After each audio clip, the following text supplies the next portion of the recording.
Happy Monday morning, everybody. Welcome into another week of Morning Jocks here on Jocks. Conrad Van Order, Damian Mitchell here with you until 7 o'clock each and every weekday. And this is a very special week indeed as we are live from the College Football Hall of Fame here in Atlanta, Georgia, which means only one thing, Damian, that it is SEC Media Days and the official kickoff of college football season. So I'm excited. I'm sure you're excited, Damian, and hopefully we're going to have a great week out here for all of our wonderful listeners. You know it, man. It's for us. It is the start of college football season. It's the last bit of talking season before we get into. I think that Atlanta, there are a lot of SEC storylines that have kind of hit the news the past couple months in the off season, and now we get a chance to talk to these coaches, what they got to say about a lot of these things, and I think it'll be an interesting week. I think we know a lot of things that are going to be a big talking point this week, including the future of the college football playoff, NIL, the House settlement, similar to what we saw last week at Big 12 Media Days, where a lot of those topics were kind of the hot topics there. But today, just to set the scene for you here, we are in the College Football Hall of Fame. You can watch us live on YouTube at Jox945 TV. And we will be broadcasting here all week. But to get us started today at 8:05 Central Time, so back there in Birmingham, you're going to get Commissioner Greg Sankey. He's going to kick everything off with his address on the state of the conference, as is tradition. So that'll get underway at 8:05. Then the first coach you're going to have up today is going to be Brian Kelly from LSU. That's going to be at 9:25.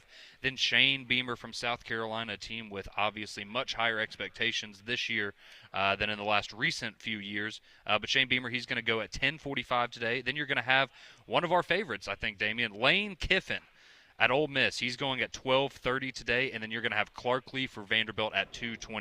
Lineup for the day: Commissioner Sankey, Brian Kelly, Shane Beamer, Lane Kiffin, and Clark Lee. So a pretty good way to start things off here. And for you, Damian, so just out of when I tell you the coaches that are going to be here today, who stands out to you as you are the most excited to hear from? Because I'll be completely honest with you. I know this is a maybe a bizarre thing to say, but one of the people I'm most excited to hear from today is definitely Vanderbilt and D.A. Flavia. Yeah, I know you have some personal vendettas that you need to get off, and I understand that you're excited to hear what Clark Lee, because you laughed at him a couple years ago when he said he was building Vanderbilt into one of the best programs in college football, not just the SEC. And what all he did was go out and find a way to beat the number one ranked Alabama Crimson Tide at that time. But also, I'm ready to hear from Shane Beamer, because now he's kind of played that underdog role for so long, and now this season some real expectations with this team. I think he caught a lot of people by surprise, and we usually know that he comes out when he has his opening statement. It can range from either 5 seconds to 5 minutes, and he'll just go on and talk about the program. But I think now this season specifically, when they have with Lenore Sellers coming back, and just the expectation with South Carolina having a true target on their back, I wonder how he I wonder how he answers the questions of, what's it going to look like for this South Carolina team, knowing that you're not sneaking up on anybody anymore. So I'm interested to hear what he has to say to start things off in SEC Media Days. Yeah, there's no doubt about it, and it's a really solid lineup today to get things started off. If you find yourself wondering when are we going to hear from Hugh Freeze and Kalen DeBoer here in the state of Alabama, well, Hugh Freeze is going tomorrow, and Kalen DeBoer is on Wednesday. So Tuesday will be Auburn Day, Wednesday will be Alabama Day, and of course we will have full wall-to-wall coverage here on Jocks. But I think the thing that just kind of trying to set the scene for everybody. So when you go to something like SEC Media Days and you first get to the hotel, Damian, because you've done it before, but there's kind of just this energy that goes around, and everybody, you're either looking around and meeting people or talking to people in the business, or you've got the other people that just happen to be staying at that hotel at a certain time, and they're going, oh, so what are you here for? And everyone just kind of gives you this look of, oh, you're here for SEC Media Days, and that's what's going on. So yesterday, we get here to the hotel, Damian, and we're walking around, and we realized very quickly that we were outnumbered. And what we did not realize is that apparently Beyonce is currently in the middle of a 4-concert whatever here in Atlanta. And so she played on Thursday and Friday. She played last night. She's playing again tonight. And for all of the media members that are here, I think there's 10 Beyonce fans for every one media member. So there's a lot of action going on in Atlanta. You got the MLB All-Star game now that we know that Beyonce has one last night there in Atlanta. We got SEC Media Days. Do you think that any of the coaches from today are going to jam out to some Beyonce later on tonight? Brian Kelly kind of strikes me as a Beyonce guy.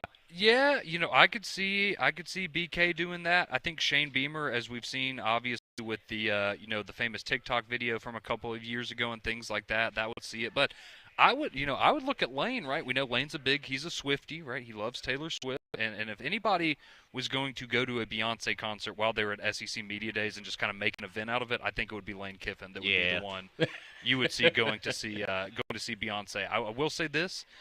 Didn't see a lot of media members that were going to Beyonce, so as a little bit of a different crowd here, but it was just wild to see walking out on the street last night, and getting to see. I mean, you have people selling cowboy hats on the side of the road. You have people selling, bottles of water, Gatorade, things like that. So it was just kind of wild to see, but it's just one of those reminders of, man, we're so excited for media days, and you forget that there's other things going on in the world as well, like Beyonce.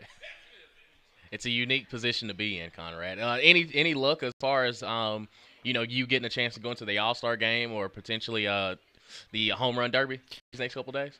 We're still trying to twist Barrett Salih's arm a little bit and see if something will come to fruition. But yeah, we'll see. We're crossing our fingers and hoping that something might happen there. Landrum, do you have an update for us on our festivities? No, I did want to update. I just want everybody in Birmingham and our listening audience to get the mental picture. Yesterday when the Beehive was out, we're walking in the lobby of the Omni yesterday. All right, picture a guy who looks like Damien but skinnier. He's taller. He's wearing chaps. He's wearing denim chaps, and he's got tidy whities on with cow print. White leather boots. That wasn't Damien? That are frayed. No, it kind of looked like Damien. It looked like something that Damien will wear on I Love Maplesville Day. I love Maplesville. Is that a thing? It's not, but it going to could be now. I don't know. and absolutely it smelled like as the guy and his group were walking past us, it took me back to flashbacks of Christmas and having to shop at Sephora. Okay. There's your picture of the morning. And when you, it's funny too because when you walk right into the hotel, as Clark Lee walks right behind us here, but you would walk into the hotel yesterday and they had a cutout of Beyonce. They had a red carpet rolled out for a Beyonce cutout, and people were going to get the pictures taken with it. So that was a real thing. Yeah, that was a very real thing. So obviously a lot going on here. I know WWE's having an event as well. So just about everything you could imagine going on in Atlanta right now. As Pat was enjoying all of the festivities just That was fantastic. Are you kidding me? Yeah, the people watching's undefeated. Oh, it was when we were going to that event last night, just walking across the street, seeing everybody trying to get to wrestling, watching the wrestling fans merge with the Beyonce fans was, man. It sounds like a treat. What a time to be alive. The only thing we were missing was a protest. Yeah. I think a lot of them maybe just came. Is that a fair statement? I'm sure if you'd have looked over in Centennial Park, you might have found one. I'll try to find us a good protest this morning. So everything, a lot going on here this week in Atlanta. We are excited to bring you full coverage of SEC Media Days here. So again, a recap if you're just not joining us this morning. The schedule for today, day one, we're going to get started here in a little under 2 hours. So at 8:05, you're going to get Commissioner Sankey going to kick things off for us here from the College Football Hall of Fame. Then Brian Kelly of LSU, he will go at 9:25 Central Time. Shane Beamer follows that at 10:45. Lane Kiffin will go at 12:30, and Clark Lee of Vanderbilt will go at 2:20. So that is kind of your schedule for day one of SEC Media Days. We're excited to broadcast live from the College Football Hall of Fame in Atlanta. But there were also a lot of things that went on over the weekend, Damien. And as you mentioned earlier, we do have All-Star Week coming up here in Atlanta as well. So a lot to get to from the weekend, unfortunately. Some bad news for teams around the state, but we will fill you in on everything you missed over the weekend next on Morning Jox.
6:14 here on your Monday morning. Morning Jox, Conrad and Damian here with you as we are broadcasting live from SEC Media Days in Atlanta, Georgia, as Pat Smith and Landon Roberts alongside me as we get everything kicked off here from Atlanta. So again, if you're just now joining us, we will be here until Thursday for the full access of SEC Media Days. Tomorrow you're going to get Hugh Freeze, head coach of the Auburn Tigers. Wednesday you're going to get Kalen DeBoer of the Alabama Crimson Tide. And today you are going to get Brian Kelly, Lane Kiffin, Shane Beamer, and Clark Lee, as well as Commissioner Greg Sankey, who will kick all of this off for us in just under 2 hours here live in Atlanta, Georgia. But there were a lot of things that went on over the weekend, Damian. And unfortunately, there was one piece of news that I know Auburn fans, you certainly don't want to see this, and we hope that this is a one-time incident and not something that we are talking about again in the future. But that would be, unfortunately, the news that Tahad Pettiford, the Auburn basketball star, he was arrested for a DUI over the weekend. Bruce Pearl and Tahad Pettiford both already going out and making statements on the situation. So Bruce Pearl, he went on and his statement read, quote, "We are aware of the situation. We will handle internally with Tahad and his family. We take these matters seriously and will learn and grow from it moving forward," end quote. You could also go and see where Tahad Pettiford himself, he went on Instagram and posted on his Instagram story the other night a pretty long caption, and this is how it read, quote, "Last night I made a serious mistake and one that I take full responsibility for. My actions put myself and others at risk, and for that I'm deeply sorry. There is no excuse. To my family, teammates, coaches, and fans, I know that I've let you down. I understand the disappointment and concern that this has caused, and I want you to know that I'm taking this seriously. This is not who I am and not who I will be. I'm committed to learning from this moment and making meaningful, positive changes in my life. I'm grateful for the support and accountability of those around me, and I will work to earn back the trust I've lost," end quote. So all things considered, again, not what you want to hear, especially from an Auburn basketball star and someone that we all know has, really all the potential in the world, is going to be a big part of what Bruce Pearl wants to do this year. But, again, I think we can agree, Damian, the basketball stuff is important, but at the end of the day, you just hope that this is a one-time mistake and something that he can learn from, and hopefully this isn't something we're talking about again in the future. Right, and I think for Tahad, coming out, addressing it head on, he's like, hey, I made a mistake. I know the seriousness of it. That's all that matters. The best thing for him now is just make sure you correct those things, that we don't have to have the same conversation in the future. And I think, he seems like a very well-rounded guy. This is just a bump in the road, blip on the radar. We move on. He's addressed it. The only person that needs to, handle these things are Bruce Pearl and him, and both of them have had conversations. And moving forward, shouldn't have another issue with Tahad Pettiford. Absolutely. I think you said that perfectly there. So, so Tahad Pettiford arrested on a DUI, but him and Bruce Pearl already making statements, and hopefully, again, that will kind of be that there. You also had some news yesterday from the SEC, as well as you had a former LSU. You have a Texas A&M running back who was also arrested, and again, not to make light of the situation, but this is not the first time that right before media days we've had an incident with a Texas A&M player, but he was arrested on a disorderly conduct charge in College Station over the weekend, so still waiting on official word there, but a little bit of news around SEC football country. Well, you mentioned it earlier on in the show, Damian, and there is something else going on. We know SEC Media Days is going on. We know Beyonce's here now. We didn't know that before, but now we know. But you also have the All-Star Game that's going to be going on at Truist Park this week. So you're going to have the Home Run Derby, which will be taking place later on today. Then you're going to have the All-Star Game that is taking place tomorrow. You also had the Major League Baseball Draft, which was underway yesterday. And in a bit of a surprise, you did not have Cade Anderson from LSU, who was the #1 overall pick. You actually had Eli Willits, a shortstop from the high school ranks, who was the first overall pick of the Washington Nationals. Of course, Cade Anderson would ultimately end up going 3rd overall to the Mariners. But you had, Damian, your Cincinnati Reds making a very interesting pick. If anybody missed it, #9 overall. The Cincinnati Reds took a shortstop by the name of Steele Hall, who many of you may know as the Hewitt-Trussville shortstop. So a little bit of local flavor for your Cincinnati Reds there, Damian. Absolutely. He loves the color red, obviously. And obviously. yeah. No, I mean, I've heard Pat, I haven't got a chance to see him with my own two eyes, but Pat has, spoken very highly of him, and I think he can add some benefit in the future for our organization. I think that the Cincinnati Reds, we're doing all right. I will say that. Yeah, y'all definitely. You're making steps in the right direction. Exactly. And that's what's important at the end of the day. So, quick recap here. You did have number 1 overall Eli Willett, shortstop from Oklahoma. He goes to the Nationals. 2nd overall, you had Tyler Bremner, a pitcher from UC Santa Barbara. I think that was maybe the bigger shock even, was that Cade Anderson wasn't the first pitcher taken, but he would be the second because he went 3rd overall to the Mariners, the stud pitcher from LSU. Then you had, I wonder if he's going to keep pumping these out, Damien, but you had Matt Holliday's other kid. So Jackson Holliday, his son, was the number 1 pick a couple of years ago. Now his other son, Ethan Holliday, he was the number 4 overall pick. He is a third baseman out of Oklahoma there from the high school ranks. So very cool there for Matt Holliday and his family. You have Liam Doyle, who many of us remember from Tennessee and Ole Miss before that, but he was the SEC Pitcher of the Year this year. He goes to Pat St. Louis Cardinals with the 5th overall pick. I know you're a big Tennessee guy, Damien, so I know you were excited to see that last night. Jumping for joy. You know me, huge Tennessee baseball guy, the biggest. The biggest, that's absolutely right. As I mentioned, Steele Hall from Hewitt-Trussville, he goes 9th overall, the shortstop, to the Cincinnati Reds. Let's see, just going down here quickly. You had Gavin Killen, the shortstop from Tennessee. He goes 13th overall to the San Francisco Giants. You had Witherspoon, Kyson Witherspoon, the pitcher from Oklahoma. He goes 15th overall to the Boston Red Sox. Let's see, a little bit more from the SEC. Oh, Ike Irish, that's right. Ike Irish, the outstanding outfielder and catcher for the Auburn Tigers this year. He goes 19th overall to the Baltimore Orioles. You had Andrew Fisher from Tennessee, first baseman. He goes 20th to the Milwaukee Brewers.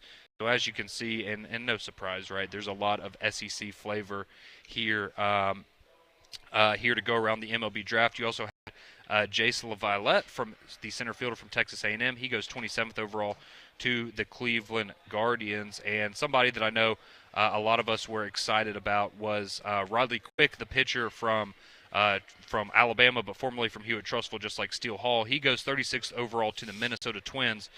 So he was the first player off the board for Alabama yesterday, as he goes just after the first round there to Minnesota.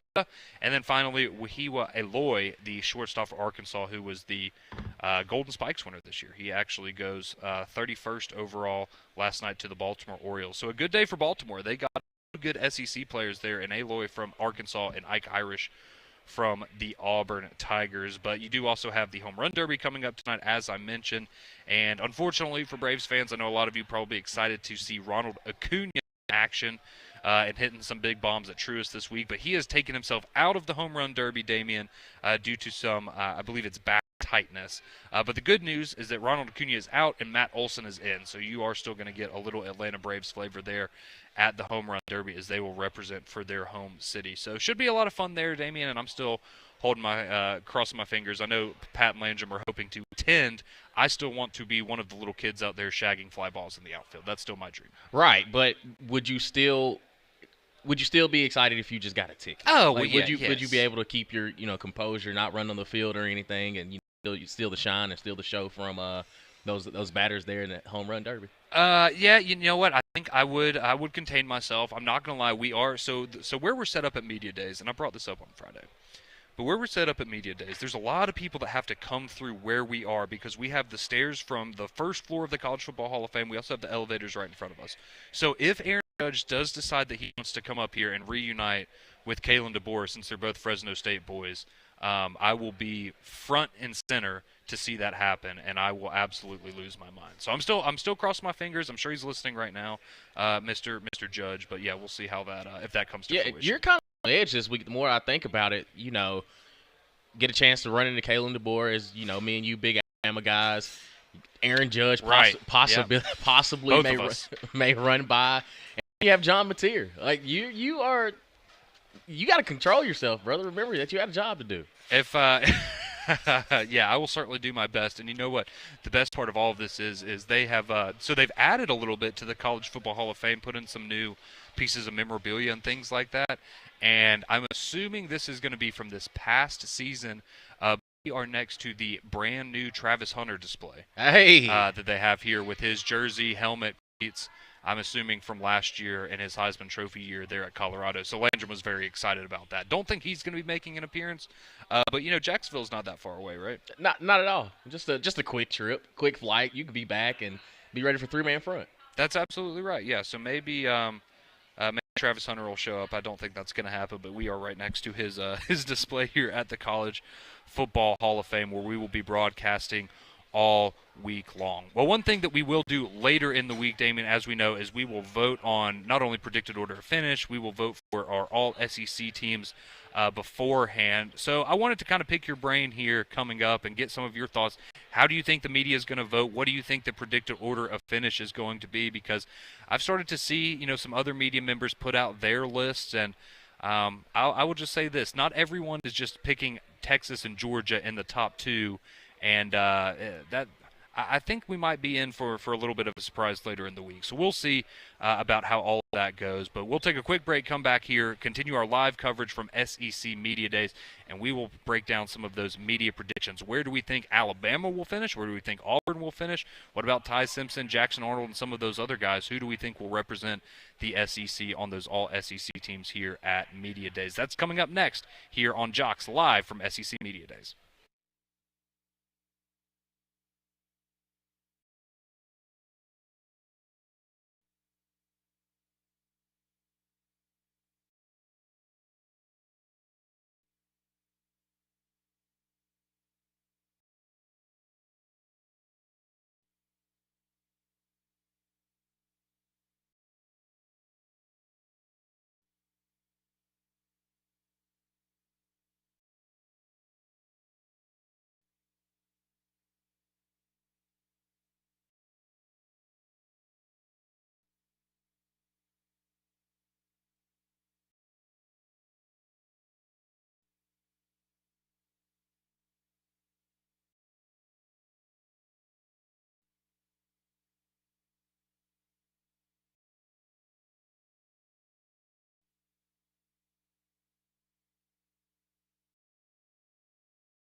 Welcome back into Morning Jocks here. Conrad and Damien with you until 7 a.m.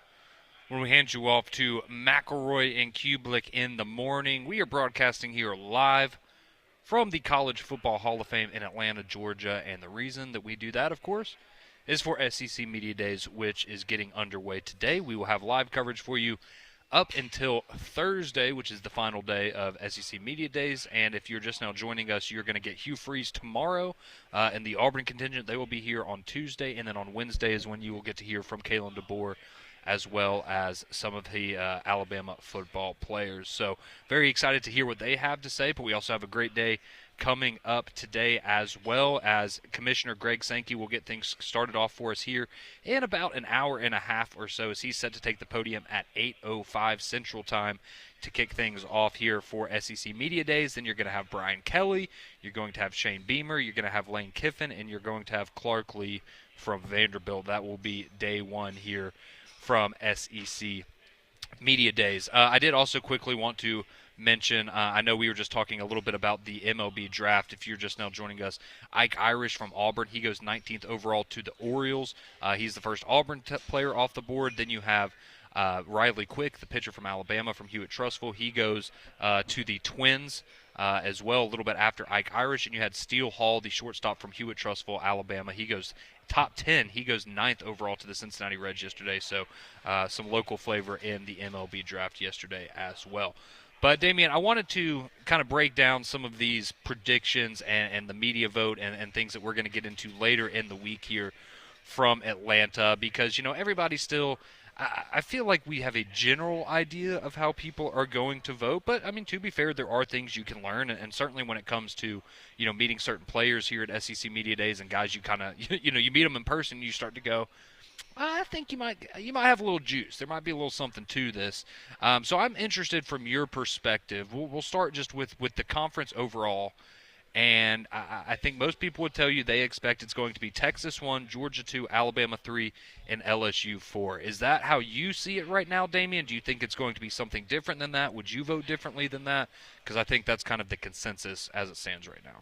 Yeah, I look at it a little bit different because I'm not necessarily just sold on Georgia aspect of it. I think Georgia's probably, when it comes to the powers of the SEC, they're probably the one I have the most question marks about because of, you know, now Carson Beck is gone. Is it a better situation now with Gunnar Stockton? Now, we have seen, you know, good play from Gunnar in big-time moments, but they still ended up losing the ball game. Now, it's tough to just, you know, put your second-string quarterback in the SEC championship and then the first game of the college football playoff and expect him to go out there and will you to victory.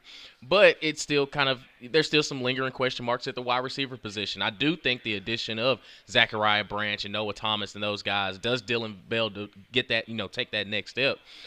But it still warrants a question mark. And again, with Texas as well, is Arch just plug and play with Stark's system and replacing in Quinn Ewers? Because we saw moments last year where it's like, okay, well, if he puts it together, he could be pretty good. But also there were some young guy moments. And it's, okay, well, now you have the keys to a Ferrari. Can you drive it and keep it on the road for us? I think that Alabama wins the SEC. I've gone on record and said it, you know, the past couple days that I believe what Alabama is starting to do now is get their swagger back, get their identity back, and it's just it looks a little different because it's Kalen DeBoer on the other side.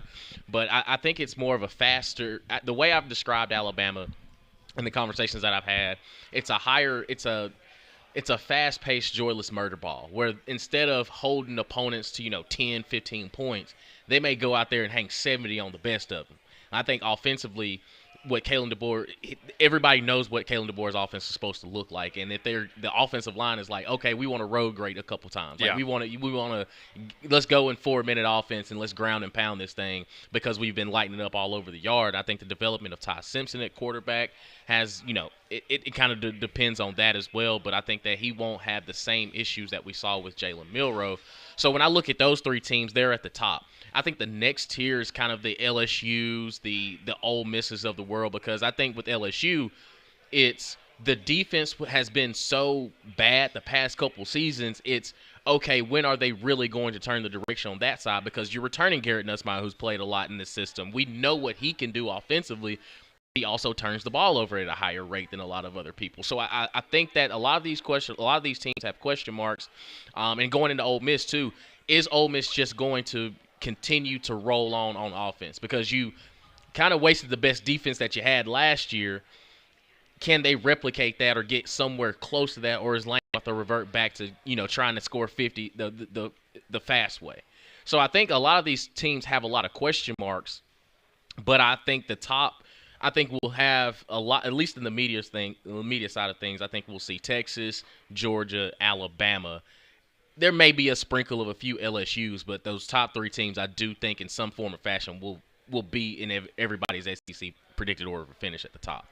So is it going to be really difficult for you to root for a team this season that you have not picked to win the SEC? Because if you don't pick to be an Alabama fan, which I'm just saying, it kind of sounds like it's trending that way. Don't want to put words in your mouth, but that would be tough, man. If you picked another school and you just had to sit there and you're actively rooting against them because you need Alabama, so your prediction comes. Listen, there's a separation between fandom and professionalism. Okay. I can remove my crimson colored glasses, unlike you, Conrad. I can look at. I'm not the one that just picked him to win the SEC. I'm just saying, I can differentiate my fandom and put my heart and pride to the side and actually do my job, what I'm paid to do.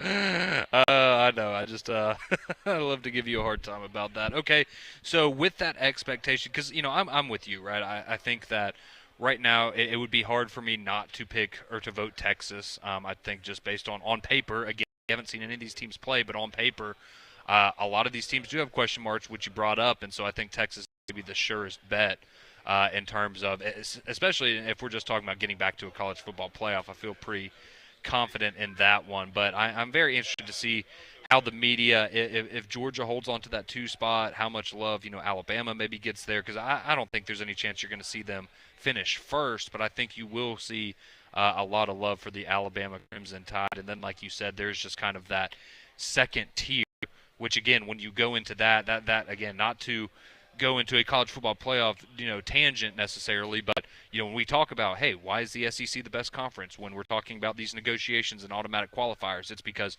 you go through the Big Ten, right? You got your Ohio State, your Penn State, and your Oregon, and then you get to that second tier, and you have your Michigans, your Illinois, those teams that we think are going to be pretty good. But when you're in the SEC and your second tier is LSU and Ole Miss, who may end up being 2 of the best teams in the entire country. South Carolina, you throw them in there as well. It just kind of shows you how deep this conference ultimately is. So I want to get your thoughts on, so you have Alabama winning the SEC. Do you already have a feel for who they might be meeting up with in Atlanta? Do you want to, kind of hold that prediction as well? I just didn't know, since you feel pretty good about Alabama, if you have a strong feeling on who they would be playing in Atlanta. Yeah, I think they'll be playing the Texas Longhorns in Atlanta, of all things. Okay. I'm again from a couple years ago. All right. Yeah, and I think that for Texas at least, I think Arch Manning is the guy, but it's more of a, can he prove it? I'm in the boat that, yes, the potential is through the absolute roof because he comes from a pedigree of playing the quarterback position at a high level with at least one of his uncles. Now, the other one you can have a debate about, but, it is what it is. But I think that for Texas and all the pieces that they have and what Steve Sarkisian has been able to build up there in his short time being in Austin, that this is where they are now. Like this is where the leather meets the road for Texas. It's eventually they will get over the top, but they're always going to be in the conversation from now moving forward. At least that's how I look at Steve Sarkisian-led Texas team moving forward. Even when they were on the last stretch of the Big 12, I think that their adjustment coming to the SEC last season kind of showed that, yeah, we belong. Like we belonged in here. We've belonged in here for a while, but I think now with you look at everything they've been able to do as far as recruiting and then the transfer portal, like Texas has become a destination. But I do think that I look at it from this perspective that the question marks I have for Georgia and the Ole Misses and South Carolinas, the LSUs, I don't necessarily have them for the Alabama and Texas of the world. Now, another team I really have a conversation about is Oklahoma, because I do think they are going to be improved, but they're going to have to knock off some pretty important teams on their schedule. Yeah, like their schedule just doesn't align. I think they'll look better, but it's still kind of, okay, yeah, if you tell me they only have 2 SEC wins, I'm like, oh, yeah, but were they close in the rest of them? Because last season we had a couple games where it's like, yeah, Oklahoma does not belong on the field with some of these teams. But I do think what Brent Venables and those guys are going to build up kind of puts them in a good situation. And same with Auburn. Auburn is kind of people can tell me that they're going to win 9 games, and I could somewhat believe them. You could tell me they're going to win 7 games, and I could somewhat believe them. They're probably the biggest question mark outside of Missouri, but I think Missouri is kind of just – I'm not expecting them to be in contention. Yeah. But for Auburn, it's – if they reach the potential that they have on paper, they could also be in this conversation. But also if they don't, they're back into that middle of the pack, bottom tier of the conference.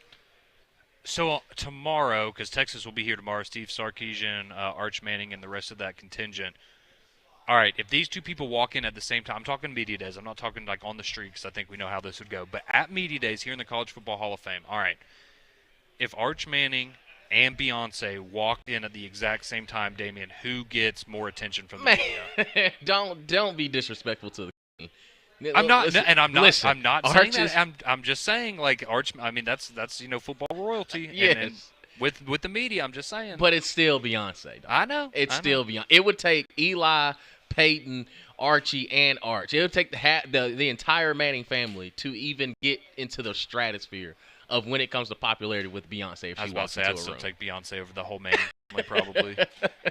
But it would. Yeah, I just think that'd be an interesting exercise, right? Of who. All right, what's important? Are you going to go after the guy for your job and get the great interview, or are you going to go talk to Beyonce? And let's be honest, if I can go talk to Beyonce, it depends on who you talk to. Like if you were to pull, Mark Stoops or Sam Pittman to the side, and you put Arch and Beyonce in front of them, and you say like, which one do you think is more popular? They would both know exactly who Arch is, but they'll probably hesitate a little bit because they just don't strike me as Beyonce fans. I wouldn't say they're part of the Beehive. Why not? They just kind of give me that feel.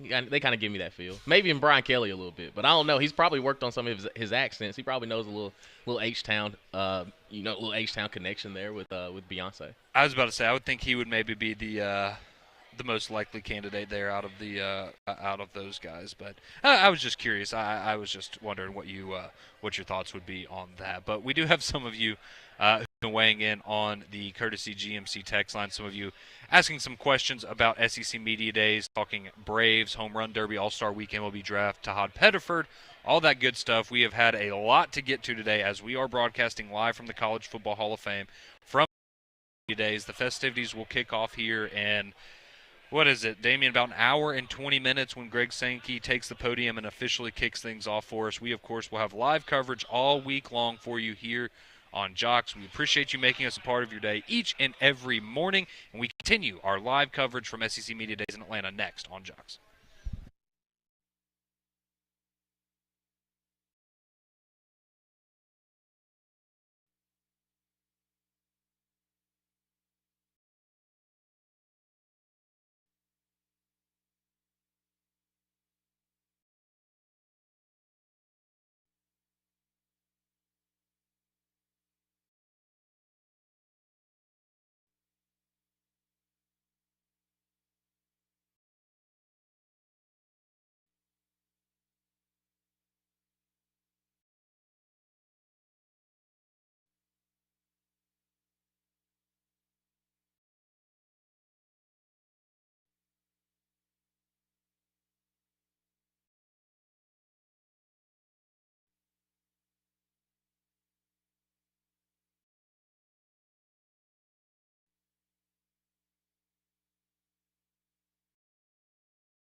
Oh, Damien, the best Beyonce song of all time.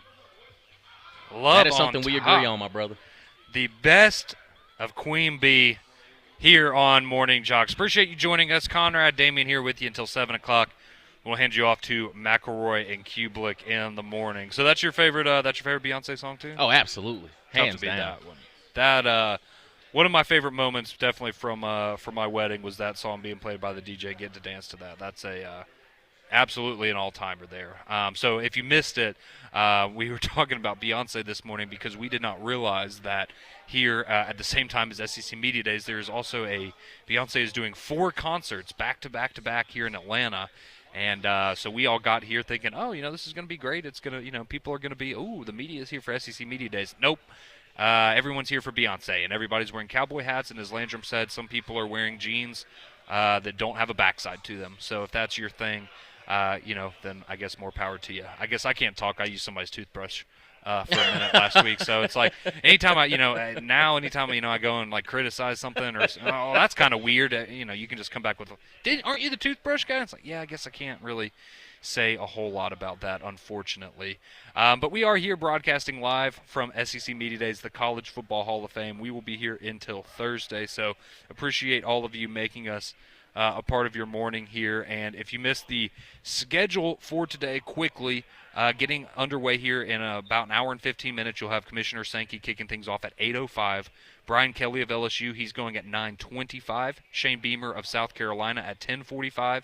Lane Kiffin and Ole Miss at 12:30, and Clark Lee and Vanderbilt, they will be at 2:20. So that's your schedule for today here in Atlanta at SEC Media Days. But let's get to the Courtesy GMC text line, Damien. I know we have a bunch of people who have been chiming in with some of their thoughts and some of their questions for us here in Atlanta. So we have Drake. He chimes in. He says, nice recruiting weekend for my Florida Gators. Absolutely. I know Kevin Ford, somebody that was a 4-star edge rusher that a lot of people thought might land with Alabama. He ultimately picks the Gators late last week, and other nice pickups there for the Gators. So, yeah, Drake, a nice weekend, certainly. Let's see. Jamie chimes in. I'm assuming this is about Todd Pettiford. He says, do you honestly think that the young man wrote the response? I agree that it might be a sentiment, but there's no way he wrote that response. I hope sincerely that he is on this and taking full responsibility, as the statement said again. But pending that statement and meaning the statement is 2 different responsibilities. I have no reason to think that Todd Pettiford did not write that and post that on his Instagram story. I guess if you don't want to believe that he did that, but look, he's a good kid. I've never heard of any problems, anything that's gone on with him. We all make mistakes. Something happens. He owned up to it. Bruce Pearl said they're going to handle it internally. I mean, if you don't like Todd Pettiford, then that's fine. But just say you don't like, I don't know why you would think that he didn't post. And plus, I mean, you go and read it. You didn't get that out of Chat GPT, right? With the abbreviations and the grammatical stuff. He wrote that and posted it. At least that's my opinion. Yeah, I'm with you. It's like, does it really matter if it's written? Like, that's not where my mind goes when I see somebody apologize for something that they did wrong. Like, I tend to lean on the fact that he feels bad about his mistake and he wants to correct it. I was about to say, he apologized, and if he makes the mistake again, then we can have that conversation. But I choose, take it by his word. He says he's going to be better, then I think he's going to be better. We'll wait and see. Let's see. Joseph chimes in, says, what are you guys hoping to know today from the teams that will be in attendance? So I think for Brian Kelly, starting off for LSU, I think for me, obviously the season opener is a big one. Want to finally win a season opener, but just kind of the expectations and the pressure on LSU this year, knowing that, his first year he was in Atlanta playing for an SEC championship, and he hasn't been able to get back there. So I think for LSU, it's just kind of how are they going to handle the pressure, and then Damon, you brought it up earlier, defensively, how are you going to continue to grow on that side of the ball? Because you took some steps last year, but they spent a lot of money in the portal this offseason, so you have to imagine that was a big emphasis for them. I think for South Carolina, right, how do you handle having a target on your back? What is it like now? What is Shane Beamer's demeanor now that there are those expectations and he's not playing the underdog role? Lane is Lane. You're either going to get, some wise-ass comment from him or you're going to get nothing. But I think for him, again, it's just, I'm excited to hear him talk about Austin Simmons because we know how much he loved Jackson Dart. And we remember that one drive against Georgia. It was great, but what is that going to look like over the course of a full season? And then similarly for Vanderbilt and Clark Lee, I think it's just, now that you have a little expectations. I'd also love to get his thoughts on, Diego Pavia being a little outspoken and, the confidence that he kind of carries with him, because I know that rubs some people the wrong way, but I have to imagine as the coach, you love having a guy like that on your side. Absolutely. And also to to the Clark Lee point, it's the fact that, again, a couple years ago he told you, you laughed at him, Conrad. I remember it specifically. Like, you were you were in there laughing at Clark Lee when he said that, hey, I want to build this program into one of the dominant forces in college football. And now he's got a quarterback that is probably one of the most popular players in college football, and he's at Vanderbilt of all places. And I agree with you 100% with the LSU, South Carolina, and Ole Miss. Like, we know what we're going to get from Lane. Like, it's going to be something. He'll keep it professional to an extent, but then there'll probably be a question where he wants to have a little fun. And with Brian Kelly, defensively, can you make a stop? And how do you stop the week one losing woes? Mm-hmm. And for Shane Beamer, target is on your back now with South Carolina. What you going to do with it? Let's see. Someone chiming in here on the text line. They write, okay. So they sent in their projections for the SEC. So they have Alabama 1, Texas 2, Georgia 3, A&M 4, Auburn 5th on how they think that they will finish at the season. He says, don't let Auburn beat Georgia because then they could finish 3rd and Georgia could fall all the way to 6th. Then he adds Roll Tide.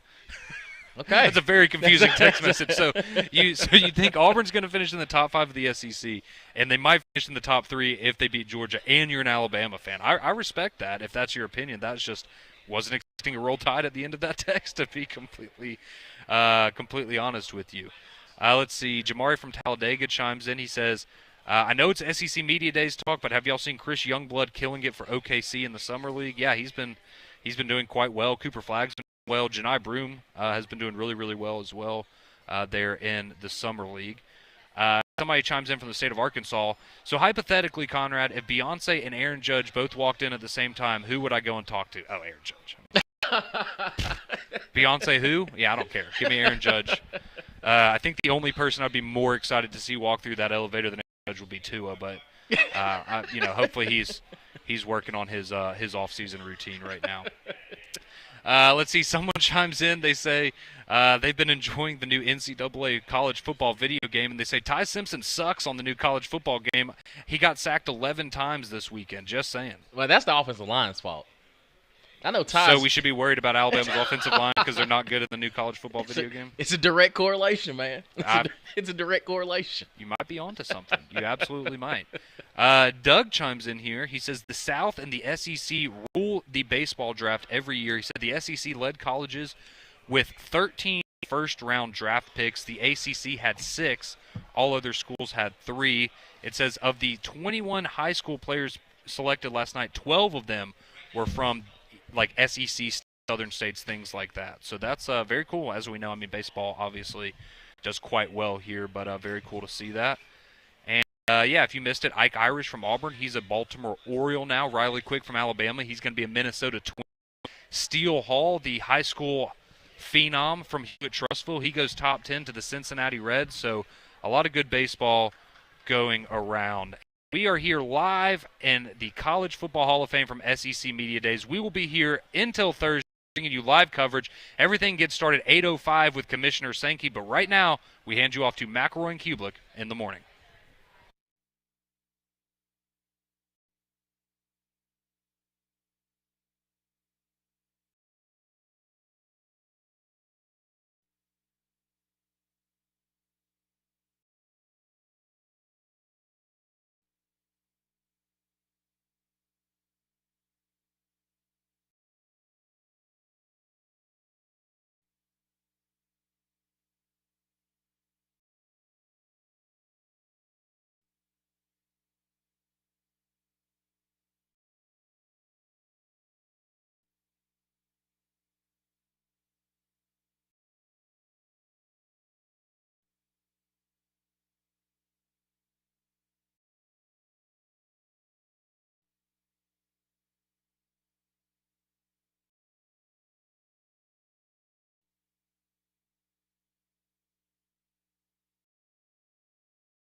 Nobody. They won't get the capital.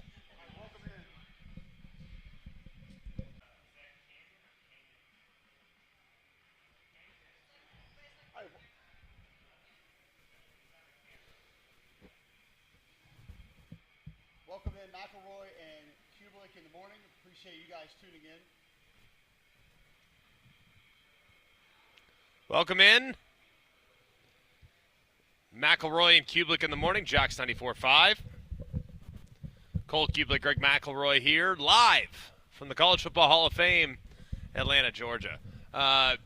We are here, but it was not easy getting here. Cole, I don't know what time you got in yesterday, but I was en route. And little did I know that Beyonce and WWE were in town all at the exact same time. I left and exited the highway. It took me 90 minutes to go 1.7 miles. I was in a similar situation. I didn't necessarily reference that one's not going to work. So you don't even work for us. I appreciate that. No, this one's good. We got that one okay. That one, when we have guests, is the one that's going to be a problem. But we'll figure it out. We're going to figure it out. Thank you for trying to help. I looked at your shirt, and I was like, that's not Conrad who works with us. Why is he touching our equipment? And here we go. We're off to a great start at Media Days. I think I was 4.5 hours door to hotel yesterday. Door to hodl? It's not good. Not great. Not good. I will say the only bad part about what should be a 2-hour drive somewhere that turns into 4.5 hours somewhere was the people watching pre-Beyonce in downtown Atlanta. Yeah. I've never seen anything like it in my life. Correct. It was, oh, man. Trying to be super cautious here with the people watching yesterday. But it was like it was some kind of a rodeo I've never seen in my life, walking around downtown Atlanta yesterday. It was pretty impressive. Pretty incredible. Impressive, probably not the word I'd use. Pretty inappropriate. God forbid if my children were in the car, I would have been a little concerned. It was it was a lot. It was absolutely a lot. But hey, you know what? We made it. We did it. We're here. And to be openly wearing clothes that quite literally do not cover up the part of your body that you are intending to cover up. Chaps are what I would describe it as. There was no effort to cover much up. I don't think really. There was nothing. There was nothing on underneath the chaps. We didn't even make that attempt, but that's fine. Yes, it is what it is. So for those of you that know what chaps are, you know what we're talking about. And yes, the answer is yes. There was nothing in the back. There were definitely some faux Texas cheerleader outfits last night. A lot of cowboy hats. A lot of cowboy hats. Man, because Beyonce's gone country. Well, and it's obviously working because the cowboy hats were in full force yesterday. But then it's not even that really. On top of that, you go, all the Major League Baseball folks are in town. Mm-hmm. And I know the players don't get here until late last night or today. Yep. They've been in town, so they're all in town. Then 100%. you have WWE, and then you have Beyonce as well, plus SEC Media Days. Yep. The planning was, wow. It's just a lot. It's a lot in one place at one time, man. And I'm sitting there like, what is going on? Is there is it a crime scene? I couldn't figure it out. And sure enough, we are at the epicenter of the entertainment universe. And we, as college football fans, could really care less about Beyonce, and I really could care less about the MLB All-Star Game. Whoa. But, so no home run derby for you tonight? No, I mean, I have a higher likelihood of watching the MLB All-Star Game than I do a Beyonce concert. We got an SEC guy in the home run derby tonight. That's awesome. Is he going to rock his SEC jersey during said home run derby? Probably not, no. Then I don't care. Who does he play for? Plays for the Oakland A's, played at Mississippi State. So we'll see how it goes. I have my interest in the home run derby has kind of faded. I don't know if it's to the point of where the slam dunk contest is that we've kind of seen just about all you can see. But it's entertaining at times. It's gotten really lengthy. And I think that's part of the big issue for me is you can turn it on at 6 p.m. and at 9:30 they're in round 4. Yeah. And they're still going. So I don't mind it, if I'm going to be honest with you. I don't mind the home run derby, but it's not something that was like the greatest experience I ever had as like a sports fan. I was watching Mark McGwire and Sammy Sosa hit over the Green Monster in '98. So if it's probably never going to top that, which means it's all downhill, but I can live with that. as long as I know that, my kids will still be into baseball. So I watch it probably for my kids more than anything else.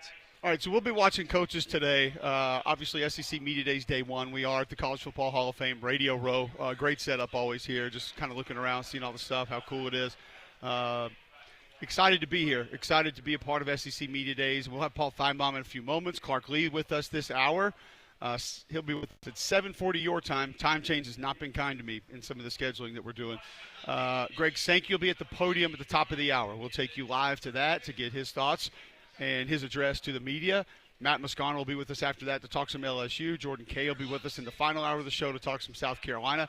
Let's start with LSU today, Greg. That's going to be the team, I think, with the most intrigue here today, because there are people that believe they can contend for a national championship. I saw Brian Kelly on the way down, talked to him a little bit this morning. First thing he did is go to his roster. I think I said, I'm excited about your team. There are parts of it I think are super intriguing. And he said, yeah, we finally got a roster. Which brings me to my first question for you this morning. Has the roster and the overall talent been the